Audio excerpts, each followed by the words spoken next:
लोग पधारिएगा। अभी देखिए होली का कार्यक्रम 3, 4 और 5 मार्च ये 3 दिवसीय होली का कार्यक्रम मथुरा दरबार में होने जा रहा। तो आप सभी प्रेमी भाई बहन होली के कार्यक्रम में सब परिवार सादर आमंत्रित हैं। आप लोग पधारिएगा, अपने दरबार का दर्शन करना। देखिए मथुरा दरबार में हमारे गुरु महाराज की एक छोटी सी गौशाला भी है। हमारे गुरु महाराज के पास में कुल 2 गाय थी। 2 गायों का इतना बड़ा परिवार है कि आज के समय में करीब करीब 3000 गाय हैं और 3000 के ऊपर सांड है। गौशाला अलग है, नंदीशाला अलग है। हमारे यहाँ किसी को बाहर नहीं भेजा जाता, क्योंकि हमारे गुरु महाराज कह करके गए कि बच्चा इनको यहीं रखना, यहीं सेवा पानी करना। इसीलिए चाहे गाय हो या चाहे बैल हो, हमारे यहाँ किसी को बाहर नहीं भेजा जाता। गायों के लिए अलग से गौशाला है और सांडों के लिए अलग से नंदीशाला बनी है।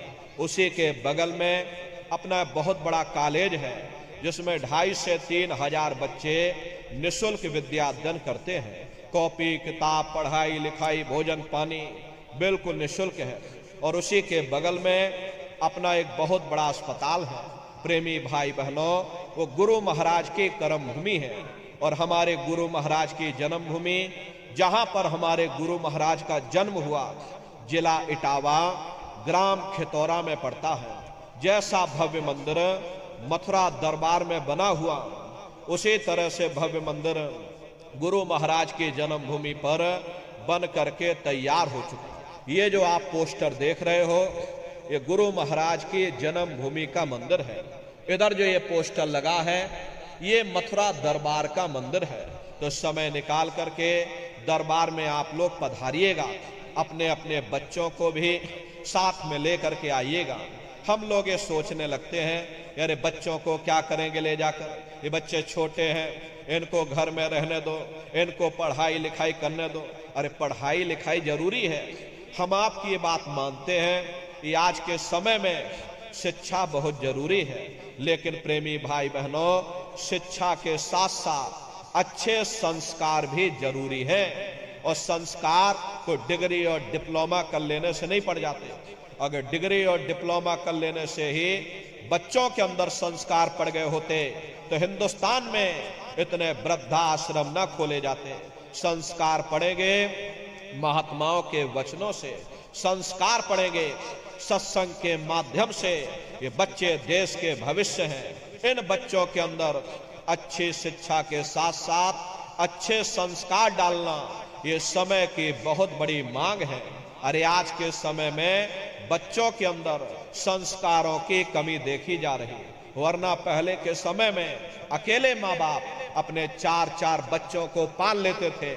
लेकिन आज के समय में वही 4-4 बच्चे, वही डिग्री और डिप्लोमा किए हुए बच्चे अपने माँ बाप को रोटी नहीं खिला पा रहे। शादी हो जाती है, घर परिवार बांट करके रख दिया, जमीन जायदाद बांट करके रख दी, चूल्हा चौका बांट करके रख दिया, यहां तक कि बेचारे बूढ़े माँ बाप को भी बांट करके रख दिया। 10 दिन तुम हमारे घर छोड़ दो और 10 दिन बाद ले जाओ अपने घर रोटी खिलाओ। ये सब क्या है? ये संस्कारों की कमी है। ऐ माताओं बहनों, अरे बच्चे तुम्हारी धरोहर हैं, ये बच्चे तुम्हारे जीवन की पूंजी हैं। अपनी पूंजी को संभाल करके रखिएगा।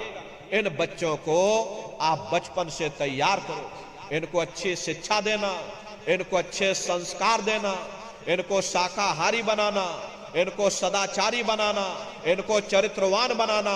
इनको भी तुम राम और कृष्ण बना दो। यही बच्चे बड़े होकर के अपने माँ बाप का नाम रोशन करेंगे, घर और समाज का नाम रोशन करेंगे। इसलिए प्रेमी भाई बहनों, अपने अपने बच्चों के साथ, इष्ट मिष्ट परिवार वालों के साथ होली के कार्यक्रम में मथुरा दरबार में आप सभी लोग सब परिवार सादर आमंत्रित हैं। आप लोग पधारिएगा। सुमरन, ध्यान और भजन बराबर आप लोग करते रहना। इतना जान लो प्रेमी भाई बहनों, ये रास्ता बिल्कुल सच्चा है। अरे आप करोगे तो आपको अनुभव होगा, दिखाई भी पड़ेगा, सुनाई भी पड़ेगा। अरे तुम्हारा लोक भी बन जाएगा और तुम्हारा परलोक भी बन जाएगा। इसलिए नित्य नियम से 24 घंटे में से घंटा 2 घंटा समय निकाल करके अपने अपने घरों में बैठ करके जैसे जैसे आपको बताया गया सुमरन ध्यान और भजन बराबर आप लोग करिएगा। और अगर कहीं भूलो भटको तो पुराने प्रेमी भाई बहनों की जिम्मेदारी है, जितने भी नए लोग यहाँ आए हुए हैं अगर वो भूलते हैं तो आप लोग उनको अच्छी तरह समझा देना कैसे सुमरन ध्यान और भजन करना है, और सब लोग मिल करके नित्य नियम से भजन ध्यान सुमरन करिएगा। इतना जान लो प्रेमी भाई बहनों, दवाई आपको हमने दे दी है, खाना और ना खाना ये आपके ऊपर निर्भर है। खाओगे तो बीमारी दूर हो जाएगी। ये मनुष्य शरीर आपको बार बार मिलने वाला नहीं है। अब की बार ये मौका मिल गया है, इस मौके का लाभ उठाओ। मनुष्य रूपी मंदिर में बैठ करके वो आत्मधन कमा लो, वो खजाना कमा लो जिससे तुम्हारी जीवात्मा का कल्याण हो जावे। तो सुमरन ध्यान और भजन नित्य नियम से आप लोग करिएगा। देखो प्रेमी भाई बहनों, अभी ये सत्संग समाप्त हो जाएगा और सत्संग समाप्त हो जाने के बाद में फिर हम नीचे उतर जाएंगे। बारी बारी से आप सभी लोगों से मिल भी लेंगे, लेकिन प्रेमी भाई बहनों कोई धक्का मुक्की आप लोग मत करिएगा। बारी बारी से लाइन लगा करके आएंगे। सबसे पहले माताएं बहनें, उसके बाद भाई लोग। माताओं बहनों से हमारी प्रार्थना है अपने सर को, कान को, गले को बिल्कुल ढक करके आप लोग आइएगा। बगल में गुरु महाराज की देखिए गाड़ी है, चरण पादुका है, दर्शन करते हुए और सभी लोग सत्संग का प्रसाद लेकर के भाइयों के लिए सत्संग का प्रसाद पीछे की तरफ मिलेगा, माताओं बहनों के लिए सत्संग का प्रसाद इधर बगल में मिलेगा। तो लाइन लगा करके बारी बारी से सभी लोग सत्संग का प्रसाद लेकर के तब आप लोग अपने अपने घरों की तरफ पधारिएगा। आप सभी प्रेमी भाई बहनों ने अपना कीमती समय हमको दिया, इसके लिए आप सभी प्रेमी भाई बहनों को बहुत बहुत धन्यवाद है।